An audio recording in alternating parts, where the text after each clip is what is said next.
Good morning. इस video में हम विज्ञान भाग 1 का पहला लेसन गुरुत्वाकर्षण का स्वाध्याय देखेंगे। जैसे पार्ट 1 स्वाध्याय प्रश्न पहला दिया है, नीचे दी गई तालिका के 3 स्तंभों की जानकारी के बीच संबंध ध्यान में रखकर उस अनुसार तालिका पुनः लिखिए। तो बच्चों मैंने यहाँ पर प्रश्न नहीं उतारा है, डायरेक्ट उत्तर लिख दिए हैं। जैसे पहला है द्रव्यमान, तो द्रव्यमान के सामने मैंने उसकी जो इकाई होती है किलोग्राम लिखा है और वो जड़त्व का माप बताता है। दूसरा है भार, भार की इकाई एन, कैपिटल एन मतलब न्यूटन होता है और वो ऊंचाई पर निर्भर करता है। तीसरा है गुरुत्वीय त्वरण, गुरुत्वीय त्वरण की इकाई मीटर प्रति सेकंड स्क्वायर होती है और पृथ्वी के केंद्र के पास 0 होता है। चौथा गुरुत्वीय स्थिरांक यानी कैपिटल जी, इसकी इकाई बच्चों न्यूटन मीटर का स्क्वायर प्रति किलोग्राम का स्क्वायर और संपूर्ण विश्व में कैपिटल जी का मान एक समान होता है। तो ये तो पहला प्रश्न हुआ। अब प्रश्न नंबर 2 देखते हैं। नीचे दिए गए प्रश्नों के उत्तर लिखिए। पहला प्रश्न, भार तथा द्रव्यमान में क्या अंतर है। ठीक है, उसके बाद इसी में एक और प्रश्न जोड़ दिया है कि किसी भी पिंड का पृथ्वी पर द्रव्यमान तथा भार, मतलब पिंड का जो है द्रव्यमान और भार पृथ्वी पर और मंगल पर उतना ही होगा क्या और क्यों, ऐसे प्रश्न है यहाँ पर। तो मैंने पहले बच्चों भार तथा द्रव्यमान में अंतर लिखा है, तो भार और द्रव्यमान ऐसे बीच में लाइन खींच दी है। पहला प्रश्न, पहला पॉइंट लिखा है, किसी वस्तु को पृथ्वी जिस गुरुत्वीय बल से आकर्षित करती है उसे हम भार कहते हैं। और द्रव्यमान मतलब क्या होता है कि किसी भी पिंड में समाविष्ट द्रव्य की मात्रा का मापन ही द्रव्यमान कहलाता है। उसके बाद दूसरा पॉइंट लिखा है, भार की एसआई में इकाई न्यूटन होती है और द्रव्यमान की एसआई में इकाई किलोग्राम होती है। उसके बाद जो भार है जो है ये एक सदिश राशि है और द्रव्यमान जो है ये एक अदिश राशि है। ये तो भार तथा द्रव्यमान में अंतर हुआ।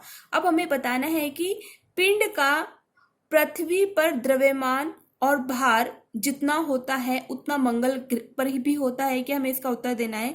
तो बच्चों इसका उत्तर क्या है कि किसी भी पिंड का जो द्रव्यमान होता है, जो मास होता है, वो पृथ्वी तथा मंगल पर तो एक समान होता है, लेकिन जो भार जो है वो समान नहीं होता। ठीक है, तो क्योंकि मंगल पर जब हम ऊपर जाते हैं तो स्मॉल जी का मान जो है पृथ्वी के स्मॉल जी के मान की अपेक्षा क्या होता है, अलग होता है।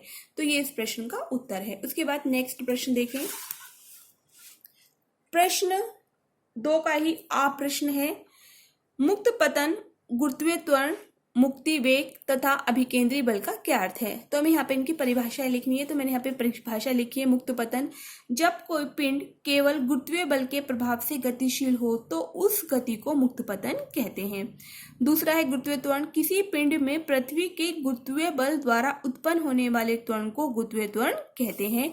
तीसरा है मुक्ति वेग, जिस विशिष्ट प्रारंभिक वेग के कारण पृथ्वी के पृष्ठभाग से सीधे ऊपर जाने वाला कोई पिंड जो पृथ्वी के जब गुरुत्वाकर्षण से मुक्त हो जाता है तो ऐसे वेग को हम मुक्ति वेग कहते हैं। उस समय जो पिंड जो है पृथ्वी तथा उस ग्रह से अनंत दूरी पर रुका रहता है। चौथा, अभिकेंद्री बल, वृत्ताकार कक्षा में घूमने वाला किसी भी पिंड पर वृत्त के केंद्र की दिशा में जो बल प्रयुक्त होता है तो उस बल को हम अभिकेंद्री बल कहते हैं। ये इनकी परिभाषाएं हैं। उसके बाद नेक्स्ट प्रश्न देखें। नेक्स्ट है हमारा कि केपलर के 3 नियम लिखिए और उन नियमों के आधार पर स्पष्ट कीजिए कि न्यूटन को अपना गुरुत्वीय सिद्धांत प्रतिपादित करने में कैसे सफलता प्राप्त हुई। तो मैंने यहाँ पे केपलर के 3 नियम लिखे हैं बच्चों, हम किताब में भी देख पढ़े थे। तो केपलर का पहला नियम है, ग्रह की कक्षा दीर्घवृत्ताकार होती है तथा सूर्य उस कक्षा के एक नाभि पर स्थित होता है, पहला नियम है। दूसरा नियम है केपलर का दूसरा नियम, ग्रह की सूर्य से जोड़ने वाली रेखा समान समय में समान क्षेत्र पर व्याप्त करती है। उसके बाद तीसरा, केपलर का तीसरा नियम, सूर्य की परिक्रमा करने वाले ग्रह के आवर्तकाल मतलब टी का स्क्वायर, टी का वर्ग, ग्रह की सूर्य से औसत दूरी मतलब क्या होता है, स्मॉल आर, घन मतलब आर के ऊपर 3 के समानुपाती होता है। जैसे यहाँ पर लिख के दिखाया मैंने, टी का वर्ग समानुपाती का निशान आर क्यूब। अब मैंने यहाँ पर क्या किया है, समानुपाती को निशान को हटा दिया, उसकी जगह के ले लिया है। तो T square upon R cube बराबर के भी लिख सकते हैं। यानी क्या, जब परिक्रमण काल जब बढ़ेगा तो दूरी भी क्या होगी, बढ़ेगी। समानुपाती का मतलब यह होता है। ये तो केपलर के 3 नियम हुए। अब उसके बाद न्यूटन ने केपलर के नियम के द्वारा अपना नियम कैसे प्रतिस्थापित किया, इसका उत्तर देखो। हमें पता है कि यहाँ पर एक मैंने वृत्ताकार बनाई है, उसके बाद एस मतलब सन है, सूर्य है, पी मतलब यहाँ पे कोई ग्रह है इस पी बिंदु पर, आर जो है सूर्य तथा ग्रह के बीच की दूरी है। तो ये ऐसे मैंने यहाँ पर लिखा है कि ग्रह की कक्षा वृत्ताकार होती है, जहाँ एस सूर्य का स्थान है, पी किसी क्षण ग्रह का स्थान है, आर जो है स्मॉल आर सूर्य तथा ग्रह के बीच की दूरी है। अब हमें पता है कि ग्रह की चाल क्या होती है, समान होती है। तो v बराबर वृत्त की परिधि अपॉन ग्रह का आवर्तकाल। अब ये सूत्र कहाँ से आया बच्चों, चाल बराबर होता है दूरी बटे समय, हम पिछली कक्षा में पढ़ चुके हैं, चाल बराबर दूरी बटे समय। तो चाल मतलब v बराबर दूरी मतलब वृत्त की परिधि और समय मतलब ग्रह का आवर्तकाल। तो v बराबर, अब वृत्त की परिधि जो सूत्र होता है बच्चों 2πr होता है, तो वृत्त की परिधि का सूत्र 2π और ग्रह के आवर्तकाल को कैपिटल T से रिप्रेजेंट करते हैं, तो सूत्र बना v बराबर 2πr बटे T। अब उसके बाद आगे देखिए, अब जो बच्चे जो ग्रह है वो सूर्य के चारों ओर वृत्ताकार कक्षा में क्या कर रहा है, गति कर रहा है। जब ग्रह सूर्य के चारों ओर वृत्ताकार कक्षा में गति कर रहा है तो सूर्य तो उस पर एक बल लगता है, तो उसे हम अभिकेंद्री बल कहते हैं। तो अभिकेंद्री बल का सूत्र लिखा गया है यहाँ पर F बराबर mv² अपॉन r, समीकरण 2 मान लिए मैंने। उसके बाद हमने वहां पर एक सूत्र निकाला है v बराबर 2πrt, तो v का मान हम क्या करेंगे, समीकरण 2 में रखेंगे। तो F ऐसी कैसे उतार लिया, m को ऐसी कैसे उतार लिया, v के स्थान पर 2πr बटे t, v का स्क्वायर है इसलिए इसके ऊपर भी स्क्वायर का निशान लगा दिया है, बटे का निशान, इस r को ऐसी कैसे नीचे उतार लिया है।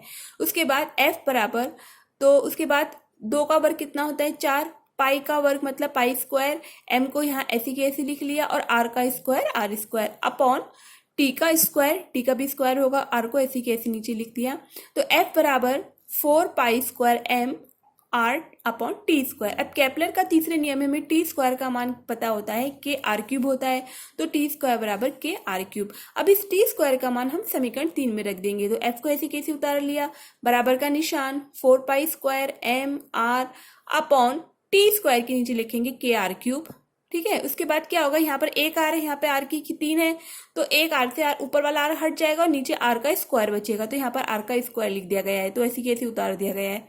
उसके बाद क्या किया है, जो आर स्क्वायर जो है उसको 1 अपॉन आर स्क्वायर करके अलग ब्रैकेट में बंद कर दिया गया है, और एफ बराबर 4π² एम अपॉन के, ये बच्चों कांस्टेंट है ना, तो इस कांस्टेंट को यहाँ से हटाकर एक प्रतिलोमानुपाती का निशान लगा दिया गया है।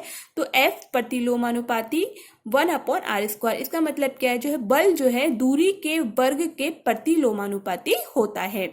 यही हमारा न्यूटन का न्यूटन ने केपलर के तीसरे नियम से अपने नियम को क्या करा है, सिद्ध किया है कि बल जो है दूरी के वर्ग के प्रतिलोमानुपाती होता है। इसका मतलब होता है यदि बल बढ़ेगा तो दूरी कम होगी और दूरी अगर कम होगी तो बल बढ़ेगा।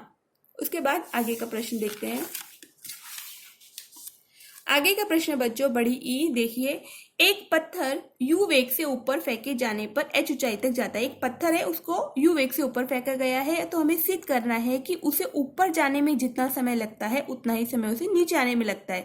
तो हमें समय बताना है, t1 बराबर t2 हमें सिद्ध करके लेके आना है।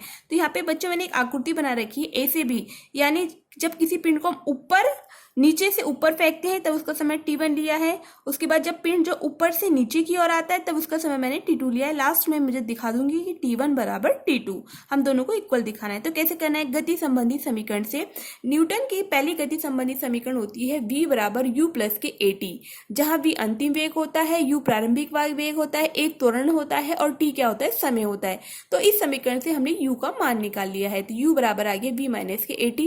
उसके बाद हमने न्यूटन की दूसरी समीकरण का उपयोग किया है गति संबंधी, s बराबर ut प्लस के हाफ at स्क्वायर। s जो बच्चों ऊंचाई होती है, u प्रारंभिक वेग होता है, t समय होता है, उसके बाद a त्वरण t समय, ठीक है। अब मैंने क्या करा, हमने क्या किया है कि इस u का मान जो हमने ऊपर निकाला था उस s में रख दिया है। तो s बराबर u के स्थान पर हमने v माइनस के at रख दिया है। उसके बाद इस t को ऐसी के ऐसी उतारा है, प्लस हाफ at स्क्वायर ऐसे लिखा गया है। फिर s को नीचे के ऐसे उतारा, फिर बराबर का निशान, इस t की पहले v में गुणा करी तो vt आ गया, माइनस फिर at की t में गुणा करेंगे तो at का स्क्वायर हो जाएगा, प्लस हाफ at स्क्वायर। तो s बराबर vt अब ये आधा AT स्क्वायर है, ये पूरा है यानी कि 1 है यहाँ पर, तो 1 में से जब आधे को घटाएंगे तो आधा बचेगा, तो आधा AT स्क्वायर लिख दिया। लेकिन घटाने के बाद देख रहे हैं कि यहाँ पर माइनस का 1 बड़ा है, इसलिए माइनस का निशान लगाया है, तो S बराबर VT माइनस के हाफ AT का स्क्वायर, इसको मान ली समीकरण 3। लेकिन हमें समय निकालना है, हमें S नहीं निकालना है, तो पत्थर ऊपर जाते समय, अब पत्थर क्या हो रहा है, ऊपर जा रहा है, A से B की ओर जा रहा है। जब पत्थर ऊपर जाएगा तो हमने S को H मान लिया है, ऊंचाई यानी हाइट, T को T1 मान लिया है। A, जब किसी पिंड को बच्चों हम नीचे से ऊपर की ओर फेंकते हैं तो उसका गुरुत्वीय त्वरण जो है माइनस में लेते हैं और उसको G से रिप्रेजेंट करते हैं, ठीक है। तो A के स्थान पर माइनस के G लेंगे, U उतना ही रहेगा और V का मान अंतिम वेग क्या हो जाएगा, उसको 0 हो जाएगा, तभी वो नीचे गिरेगा, तो V बराबर 0 ले लिया। अब क्या करेंगे, ये जो वैल्यू है इसको हम समीकरण 3 में रख देंगे, इस वाली। तो इस S के स्थान पर H रखा, बराबर V के स्थान पर 0 रखा है, T के स्थान पर T1 को रख दिया है, माइनस कैसे उतारा है, हाफ ऐसे उतारा है, A के स्थान पर माइनस के G और T के स्थान पर T1 स्क्वायर लिखा है। तो H बराबर T1 की 0 में गुणा करेंगे 0 आएगा, माइनस माइनस प्लस हो जाएगा, हाफ GT1 स्क्वायर।